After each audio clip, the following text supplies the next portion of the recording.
अंजलि की आवाज सुनते ही वंश चौंकते हुए बोलता है, ओ माय गॉड, विवान, मेरी मम्मा आ गई, हम पकड़े जाएंगे। पकड़े जाने के नाम से ही सीधा साधा विवान बेहद घबरा गया था। वो कांपते हुए बोला, ओ गॉड, अब क्या होगा? तुम्हारी मॉम भी पिटाई लगाती है क्या, मेरी मॉम की तरह? इस पर चालाक वंश विवान को चुप रहने का इशारा करते हुए मुस्कुराकर धीरे से कहता है, कीप क्वाइट विवान, मेरी मम्मा बहुत अच्छी है। वो दुनिया की सबसे अच्छी मम्मा है। वो बस मुझे डांट लगाती है, लेकिन हम एक जैसे दिखते हैं। ये सरप्राइज बस मैं अभी अपनी मम्मा से हाइड करके रखना चाहता हूँ। तुम्हें बाहर करने का दिमाग लगाता हूँ। विवान डरते हुए पूछता है, मुझे बाहर जाना है और तुम मुझे अंदर बंद कर रहे हो? इस पर वंश घूरते हुए बोलता है, अरे मैं मम्मा और आंटी को बाहर लेकर जाऊंगा, तब तक तुम चुपके से बाहर निकल जाना। ओके, जल्दी अंदर जाओ, जल्दी करो, हरी अप। अंजलि अभी भी दरवाजा नॉक कर रही थी और वंश को पुकारते हुए जोर जोर से आवाज लगा रही थी, वंश, ओपन द डोर बेटा, आर यू ओके? विवान की तो मानो हालत खराब हो गई थी, लेकिन इस पैनिक भरी सिचुएशन में भी वंश अपनी हंसी नहीं रोक पा रहा था। उसे अपनी हंसने की आवाज बाहर जाने से रोकने के लिए मुंह पर हाथ रखना पड़ रहा था। इसके बाद जैसे तैसे करके वंश बिना वक्त गवाए विवान को धकेलता हुआ बाथरूम में बंद कर देता है और दरवाजा खोलकर अंजलि और स्वास्तिका के सामने उतरा हुआ चेहरा लेकर खड़ा हो जाता है। अंजलि इतनी देर में दरवाजा खोलने पर उसे डांटने वाली थी। वंश पर नजर पड़ते ही उसका गुस्सा न जाने कहाँ गायब हो गया था। वंश के चेहरे पर उदासी देखकर अंजलि के अंदर की मां पिघल गई थी। वो वंश के चेहरे पर हाथ फेरते हुए चिंता भरे लहजे में कहती है, क्या हुआ बेटा वंश, चेहरा क्यों उतरा है तुम्हारा? इस पर चालाक वंश अपने होंठ पिचकाते हुए कहता है, मम्मा, मुझे बहुत तेज हेडेक हो रहा है और भूख भी बहुत लगी है। मुझे जल्दी डॉक्टर के पास ले चलो, वरना मैं बेहोश हो जाऊंगा। अंजलि घबराते हुए उसे अपनी बाहों में भर लेती है और उसके गाल पर किस करते हुए उससे कहती है, कब हुआ हेडेक? तुमने मुझे फोन क्यों नहीं किया? इतना कहकर अंजलि तुरंत उसे गोद में उठाकर बाहर की तरफ भागती है। स्वास्तिका अंजलि की इतनी एक्स्ट्रा केयर से थोड़ी फ्रस्ट्रेट होते हुए बोलती है, अरे सर दर्द ही तो है, ठीक हो जाएगा, मैं कोई पेन किलर दे देती हूँ ना इसे। अंजलि कोई जवाब नहीं देती। जैसे ही वंश स्वास्तिका को गेट पर रुकते हुए देखता है तो वो घबराते हुए उसे आवाज लगाता है, आंटी, आप मेरे साथ चलो ना, मुझे बहुत डर लग रहा है। आ जाओ, मैं आपको पिज्जा भी खिलाऊंगा। स्वास्तिका बड़े कंफ्यूजन भरी नजरों से वंश को देखते हुए मन में सोचती है, माँ बेटा दोनों ही पागल हैं। फिर भी वो वंश की तरफ मुस्कुरा कर कहती है, ओके ओके, चलो मैं भी आती हूँ। वंश प्लान में कामयाब हो गया था। जैसे ही बाथरूम में छुपे विवान को सबकी आवाज आनी बंद हो जाती है, वो धीरे से बाथरूम का दरवाजा खोलता है और नीचे भाग जाता है। इधर वंश जैसे ही कार में बैठता है, थोड़ी सी दूर जाता है और बोलता है, माँ, बंद हो गया दर्द, अब बहुत अच्छा लग रहा है। सच में अब डॉक्टर के पास जाने की जरूरत नहीं है। अंजलि अपना सर पकड़ लेती है और ड्राइवर से कार फिर से होटल ले चलने को कहती है। अंजलि और स्वास्तिका को उसकी इस हरकत पर हंसी आ जाती है। अगली सुबह रिया प्रभाकरण को फोन करती है और कहती है, कहाँ हो? प्रभाकरण बिस्तर से उठते हुए बोलता है, मैडम बस अभी उठा हूँ। रिया कहती है, जल्दी होटल के ऑफिस रूम में आ जाओ। प्रभाकरण शॉक हो जाता है, मैडम, लेकिन उधर हमारा क्या काम? वो तो पूरी तरह से गौतम सर हैंडल कर रहे हैं ना? रिया इवल स्माइल चेहरे पर लाकर कहती है, लेकिन अब से रिया भी इस प्रोजेक्ट में इन्वॉल्व होगी। मुझे भी देखना है, सिर्फ इस होटल में इंटीरियर डिजाइन ही हो रहा है या किसी का इंटरनल रिश्ता भी मजबूत हो रहा है, समझे? प्रभाकरण के चेहरे पर भी स्माइल आ जाती है और वो कहता है, समझ गया मैडम, बस समझो अभी आया। रिया होटल के ऑफिस रूम में एंटर करती है और वो देखकर शॉक हो जाती है। रूम में अकेली अंजलि लैपटॉप के सामने बैठकर अपना काम कर रही है। अंजलि भी रिया को अंदर आता देख बहुत ज्यादा शॉक हो जाती है, लेकिन बिना कुछ बोले वो अपने काम में वापस लग जाती है। रिया कुछ पल तक उसे घूरते हुए एक पॉज लेकर बोलती है, हाय हेलो भी नहीं करोगी अपनी बहन से? अंजलि नजरें उठाकर रिया को देखती है, लेकिन फिर से बिना कुछ बोले अपने काम में लग जाती है। रिया कहती है, नाइस एटीट्यूड, वैसे आपने तो कमाल कर दिया मिस अंजलि, खुद को बिल्कुल ही बदल डाला। अंजलि एक बार फिर नजर उठाकर उसकी तरफ बड़े गौर से देखते हुए उससे बोलती है, टाइम मिस रिया, टाइम। टाइम बदलता है तो इंसान को भी बदल देता है। वक्त इंसान को मजबूत बना देता है। बस कुछ जख्म होते हैं जो भर नहीं पाते। इस पर रिया हंसते हुए बड़े तेवर में बोलती है, काफी अच्छी डायलॉगबाजी भी सीख ली है तुमने। काफी कॉन्फिडेंट हो गई हो। अच्छा है, काम कर रही हो, तरक्की कर रही हो, नाम कमा रही हो। वैसे मैं सोच रही थी कि एक बार फिर से किसी का सब कुछ छीन लूं। और तुम तो जानती हो कि मैं छीनने में कितनी माहिर हूँ। अंजलि को ऐसा लगा कि जैसे रिया ने उसके जख्मों पर नमक रगड़ दिया हो। वो रिया की आंखों में घूर कर देखती है, लेकिन कुछ नहीं बोलती। ये नई वाली अंजलि रिया से डरती नहीं थी, बस वो रिया से उलझना नहीं चाहती थी। रिया भी मुस्कुराते हुए ठीक उसकी आंखों में ही देखती जा रही थी। इससे पहले कि रिया आगे कुछ बोल पाती, तभी अचानक गौतम अंदर आता है।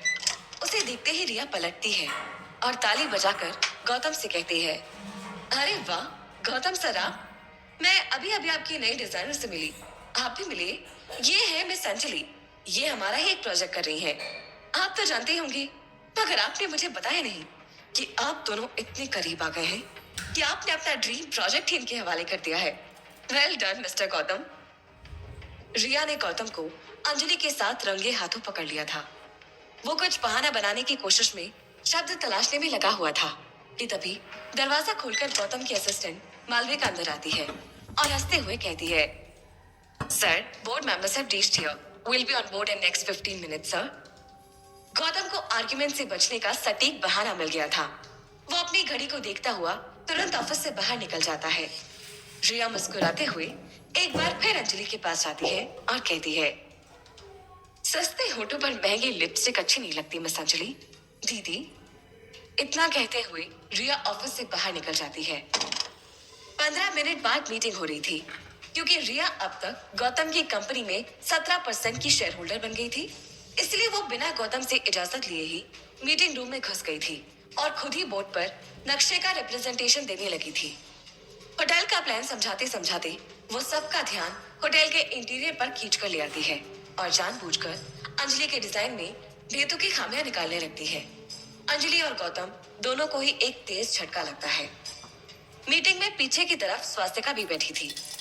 अंजलि ने रिया के बारे में स्वास्तिका को पहले ही काफी कुछ बताया हुआ था, लेकिन आज उसका असली रूप स्वास्तिका अपनी आंखों से दिख रही थी। अपनी सगी बड़ी बहन के लिए रिया के दिल में इतनी नफरत देखकर स्वास्तिका मन ही मन सोचती है, कितनी बेवकूफ और बदतमीज लड़की है ये रिया। अपनी बहन को बर्बाद करने में कोई कसर नहीं छोड़ना चाहती। अंजलि समझ गई थी कि रिया क्या खेल खेल रही है, इसलिए वो शांत होकर बैठ जाती है और दूर से ही रिया की आंखों में देखती रहती है। बीच में गौतम रिया को इंटरप्ट करते हुए बोलता है, मुझे लगता है मिस रिया कि हमें पहले होटल की कंस्ट्रक्शन डिटेल्स पर ज्यादा ध्यान देना चाहिए। इंटीरियर डिस्कशन के लिए हम दूसरी मीटिंग कर सकते हैं। इस पर रिया सभी मेंबर्स की तरफ नजर घुमाते हुए सीधे गौतम की आंखों में देखते हुए बोलती है, आप ठीक कहते हैं मिस्टर गौतम, लेकिन हम यहाँ ईंट दीवारों से बने ढांचे की बात करने नहीं आए हैं। यहाँ हम एक बेहद आलीशान, बेहद खूबसूरत वर्ल्ड क्लास होटल के कंस्ट्रक्शन के बारे में बात कर रहे हैं। सभी मेंबर्स खामोशी से एक दूसरे के कानों में बात करने लगते हैं। माहौल गर्म होता देख रिया मुस्कुरा रही थी।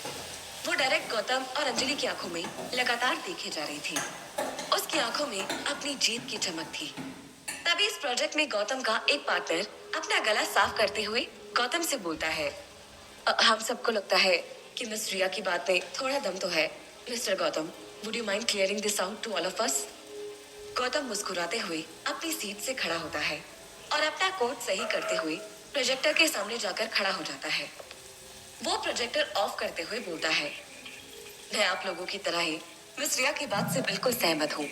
डिजाइन में थोड़ी बहुत कमी हो सकती है, लेकिन मैं आप सभी लोगों को बताना चाहूंगा कि डिजाइन अभी कंप्लीट नहीं हुआ है। ये डिजाइन अपनी फर्स्ट स्टेज में है। मिस अंजलि इस पर बड़ी मेहनत से काम कर रही है, जिसके लिए मैं उन्हें अप्रिशिएट करना चाहूंगा। मैं खुद भी डिजाइन को लेकर लगातार मिस अंजलि के टच में हूँ और मैं सभी मेंबर्स को यकीन दिलाना चाहता हूँ कि अंजलि का ये डिजाइन हमें केवल इंडिया में ही नहीं बल्कि विदेशों में भी मशहूर कर देगा।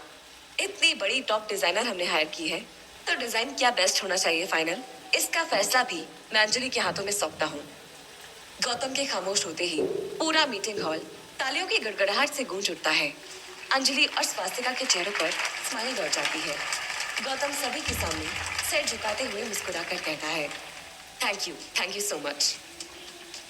रिया नजर घुमाकर बारी बारी से अंजलि, गौतम और स्वास्तिका को घूर कर देखती है और गुस्से में पैर पटकते हुए बाहर चली जाती है।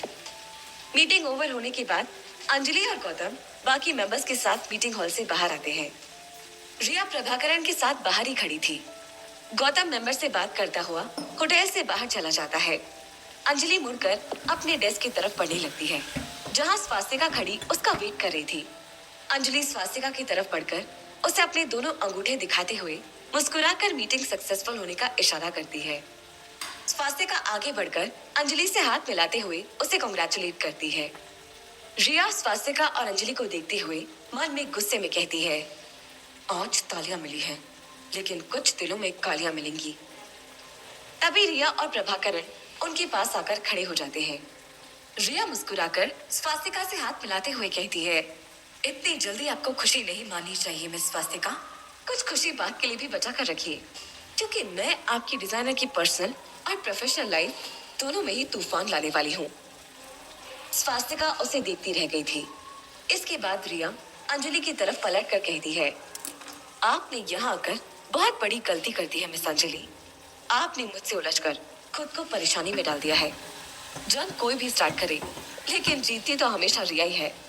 वैसे आप तो ये अच्छी तरह से जानती है ना? अगले चंद दिनों में तुम इस प्रोजेक्ट से खुद को बाहर पाओगी। चैलेंज है मेरा तुम्हें। अपने आप को रोक कर दिखा दो। अंजलि उसकी बात का कोई जवाब नहीं देती। प्रभाकरण मुस्कुराते हुए रिया की तरफ एक छोटा सा गोल्डन सिगरेट केस बढ़ाता है। रिया सिगरेट अपने मुंह में लगाती है और प्रभाकरण लाइटर से सिगरेट को जलाता है।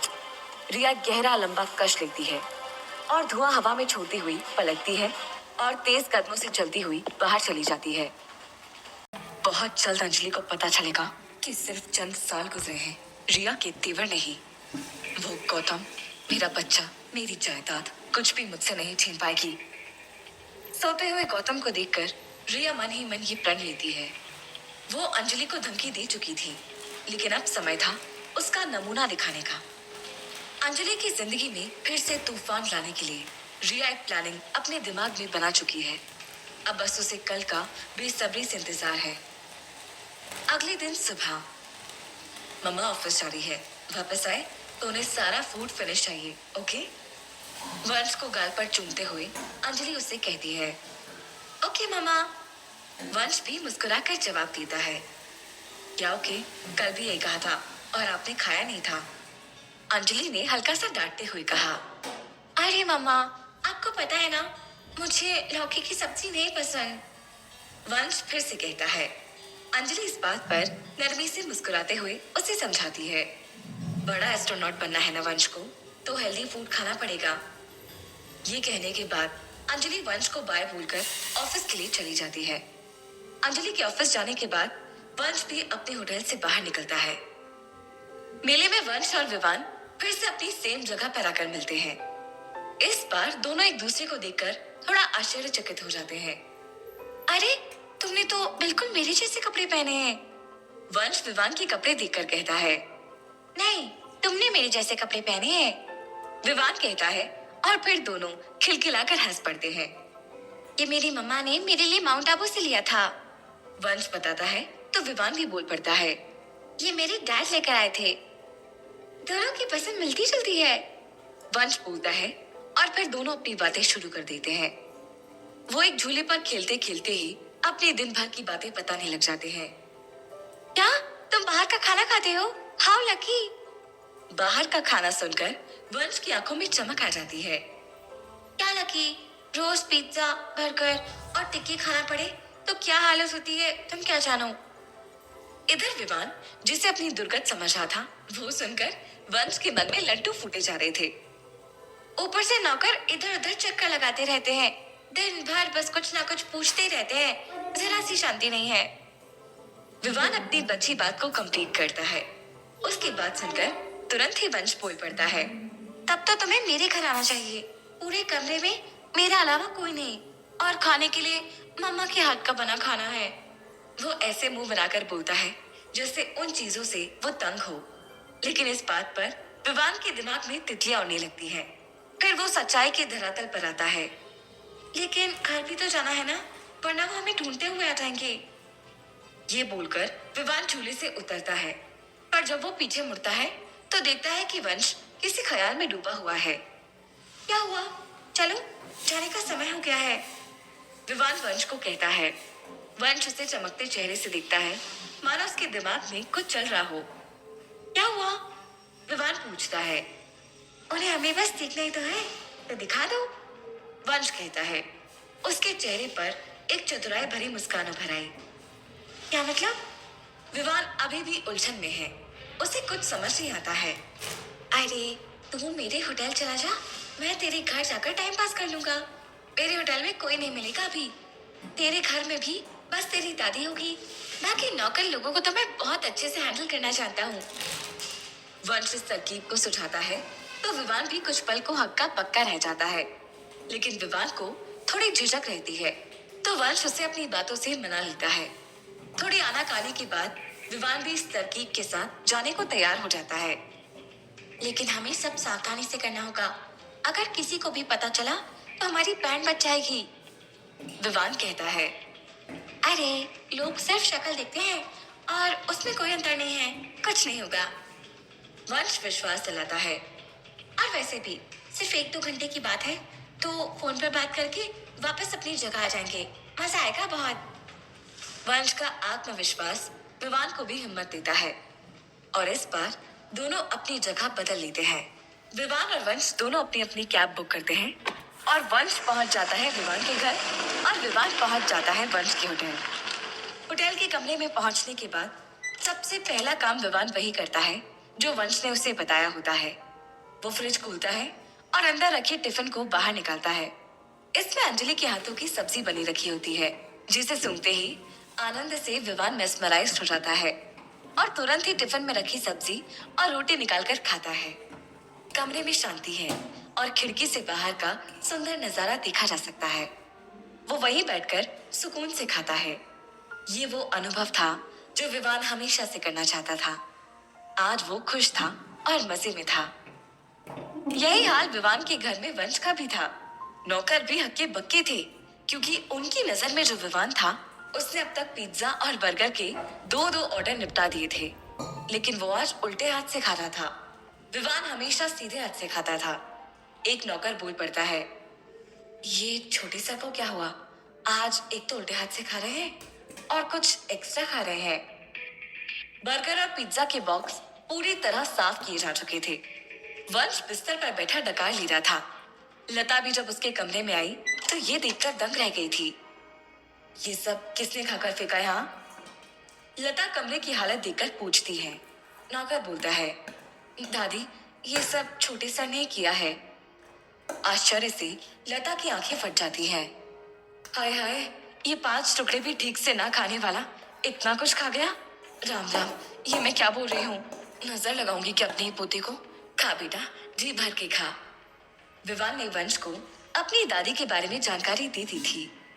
हाँ दादी, आज भूख ज्यादा ही लगी थी, वंश कहता है। तभी एक नौकर पूछता है, छोटे सर, लेकिन आज आप उल्टे हाथ से क्यों खा रहे थे? वंश को लगता है कि वो अब पकड़ा जाएगा, क्योंकि उसने विवान से ये तो कभी पूछा ही नहीं। लेकिन फिर भी वंश कुछ सोचता है और बोलता है, वो क्या है ना कि जब ज्यादा भूख लगती है तो मैं उल्टे हाथ से खाता हूँ। दूसरी तरफ ऑफिस में रिया की नजर अंजलि और गौतम पर गड़ी हुई है। कहने को केबिन में और भी कुछ 1-2 जरूरी सदस्य हैं, लेकिन रिया का फोकस पूरी तरह उन्हीं पर है। अपने शैतानी दिमाग की प्लानिंग को अब वो शुरू करने वाली थी। अंजलि को कॉफी पीनी थी और रिया उसी समय अपना पत्ता फेंकने वाली थी। रिया खुद से कहती है, आज तुमको पता चलेगा दीदी कि रिया फ्री की धमकी भी नहीं देती। आज से कुछ दिनों के लिए तुम्हारी छुट्टी। अंजलि अपनी जगह से उठ ही रही होती है कि बाहर खड़ी रिया फुर्ती से कॉफी मशीन के पास पहुंचती है। वो अपने लिए कॉफी निकाल लेती है और जरा सा नजर पीछे करके देखती है। वो पाती है कि उसकी सोच के मुताबिक अंजलि पीछे से आ रही है। उसे पहुंचने में कुछ ही पल लगने थे। इतनी देर में ही रिया अपने मग की सारी कॉफी उसके रास्ते में बड़ी ही सावधानी से गिरा देती है। इस वक्त वहां उसके अलावा और कोई नहीं था। यहाँ भी किस्मत ने रिया का ही साथ नहीं दिया था। रिया सामने से आ रही है और उसके हाथ में कॉफी का मग है जिसे वो पी रही है। जब वो अंजलि के बराबर से गुजरती है तो उसे बस एक आंख मारती हुई जाती है। इससे अंजलि का ध्यान रिया पर ही रहता है। अंजलि समझ नहीं पाती कि रिया ने उसे इस तरह आंख क्यों मारी होगी, लेकिन वो अपना ध्यान हटाते हुए कॉफी मशीन की तरफ जाती है और तभी रिया की योजना का आखिरी चरण भी पूरा हो जाता है। अंजलि का पैर फिसलता है और फर्श पर गिर जाती है। उसकी जोर की चीख निकल जाती है। उसकी चीख जैसे ही रिया के कानों को चीरती है, वैसे ही उसकी आत्मा को शांति मिल जाती है और चेहरे पर एक शैतानी मुस्कान नजर आती है। लेकिन अगले ही पल वही मुस्कान धुआं भी हो जाती है, क्योंकि वो देखती है सामने से दौड़कर गौतम आ रहा है। गौतम रिया के बगल से गुजरता है, लेकिन गौतम की नजर अंजलि से जरा भी नहीं हटती। वो रिया के पास से ऐसे निकला जैसे रिया वहां हो ही ना। रिया गौतम के निकलने से पहले उसका चेहरा पढ़ लेती है, जिसमें अंजलि के लिए चिंता के भाव भरे होते हैं। वो पलटती है। गौतम अंजलि के पास पहुंच चुका है। अंजलि, तुम ठीक हो? उसकी जुबान ऐसी होती है मानो उसे ही चोट लगी हो। अंजलि उठने की कोशिश करते हुए कहती है, कुछ नहीं, मैं ठीक। अंजलि अपनी बात पूरी कर पाए उससे पहले दोबारा दर्द से चीख पड़ती है। लगता है टांगों की नस खिंच गई है। अंजलि को ठीक से खड़ा ना हो पाता देख एक एम्प्लॉय कहता है। गौतम अंजलि को गोद में उठा लेता है। ये देखते ही रिया के सीने में सांप लौटने लगते हैं। वो अपनी मुट्ठी भींच लेती है। अब उसको अंजलि के लिए दिखावा करने का भी मन नहीं कर रहा, जो उसने करने का सोचा हुआ था। गौतम अंजलि को केबिन में लाता है और सभी को दोबारा काम पर लगने को कहता है। उसके पैरों को गौतम मसाज करते हुए सामने खड़े एम्प्लॉय से कहता है, डॉक्टर को बुलाओ, फास्ट। वो एम्प्लॉय जैसे ही फोन लगाता है कि अंजलि उसे रोक देती है। नहीं, उसकी जरूरत नहीं है, हल्का सा दर्द है, ठीक हो जाएगा। नहीं अंजलि, ऐसे कैसे? गौतम और भी चिंतित होते हुए कहता है। कोई बात नहीं गौतम, अगर दर्द ज्यादा हुआ भी तो मैं जानती हूँ कि क्या करना है। जिंदगी में इतने बड़े बड़े दर्द झेले हैं कि अब इन छोटे मोटे दर्द से कोई फर्क नहीं पड़ता है, अंजलि कहती है। गौतम अंजलि के इस बात के पीछे छिपे दर्द को समझता है और फिर चुप हो जाता है। अंजलि अपने पैर उसके हाथों के बीच से हटा लेती है और बोलती है, अब मैं ठीक हूँ। आज के लिए काफी काम हो गया, अब तुम वापस जा सकती हो। गौतम बोलता है, नहीं, अभी तो काफी चीजें डिस्कस करनी है। अंजलि जवाब देती है, जैसे तुम्हें अपने फैसले लेने का हक है, वैसे ही मुझे इस कंपनी के फैसले लेने का हक है। इतना बोलकर वो वहां से चला जाता है।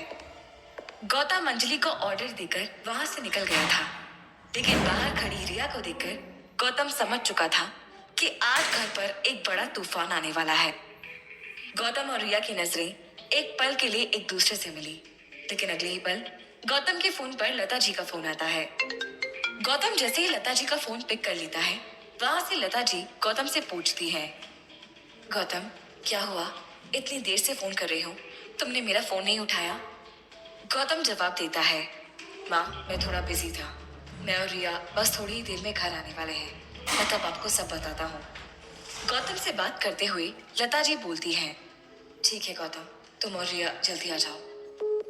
रिया और गौतम यानी विवान की mummy papa? Oh my God, Vivaan की मम्मी पापा घर आ रहे हैं। अगर उन्होंने मुझे पहचान लिया तो? नहीं नहीं। लता जी की बात सुनते ही वंश की टेंशन में हवाइयां उड़ जाती है। वो तुरंत अंदर जाता है और खुद को बंद कर लेता है। उन दोनों के पकड़े जाने के आसार बन रहे थे, क्योंकि गौतम और रिया घर जल्दी आ रहे थे। कमरे में जाते ही वो तुरंत विवान को कॉल लगाता है। विवान यहाँ बड़े आराम से लेटा हुआ गेम खेल रहा था। वो बहुत खुश लग रहा था। तब उसे वंश का कॉल आया। कॉल पर वंश ने उसे पूरी बात बताई, जिसे सुनते ही विवान तुरंत अपनी जगह से खड़ा हो गया। दोनों ने बिना किसी देरी के अपनी अपनी जगह छोड़ी और बहाना बनाते हुए घर भी छोड़ा। पता तो वो जानते ही थे, दोनों के माता पिता अपने अपने घर जाने के रास्ते में थे और उधर दोनों बच्चे अभी तक पहुंचे नहीं थे। उन दोनों के दिल की धड़कनें बढ़ती ही जा रही थी। अंजलि होटल पहुंचती है। उसके पैर में दर्द था। वो धीरे धीरे चल रही थी, लेकिन किसी भी तरह चल पा रही थी। वो कमरे में पहुंचती है और सबसे पहले वंश को आवाज लगाती है। कुछ देर तक उसकी आवाज नहीं आई तो वो चिंता में पड़ गई। उसने बाथरूम खोलकर देखा, वंश वहां भी नहीं था। वो पीछे मुड़कर वापस ड्राइंग रूम में आई और वंश को चिल्लाने ही वाली थी कि देखा कि वो सोफे में बैठा हुआ है। वंश, कहाँ थे आप? मम्मा आपको कब से आवाज लगा रही है? अंजलि पूछती है। मैं तो यही था, बस सोफे के पीछे छिप गया था। इतना बोलकर वो हंस पड़ता है। उसकी शरारती हंसी देखकर अंजलि अपना दर्द भूलकर उसके साथ खेलने में लग जाती है। इसके बाद अंजलि फ्रिज खोलती है पानी पीने के लिए, लेकिन फ्रिज में कुछ ऐसा होता है जिसे देखकर वो दंग रह जाती है। दूसरी तरफ विवान भी अपने घर पहुंच चुका था। उसकी किस्मत अच्छी थी कि गौतम और रिया अपने अनकहे टेंशन में ही गुम थे। गौतम अपने कमरे की बालकनी में खड़ा कुछ सोच ही रहा होता है कि रिया उसके सामने आ जाती है। उसके हाथ में कुछ पेपर्स होते हैं। क्या है ये? गौतम पूछता है। रिया जो जवाब देती है उसे सुनकर गौतम की आंखें चौड़ी हो जाती है। रिया कहती है, तुम्हारे और अंजलि के डिवोर्स पेपर जो अभी तक नहीं हुआ है।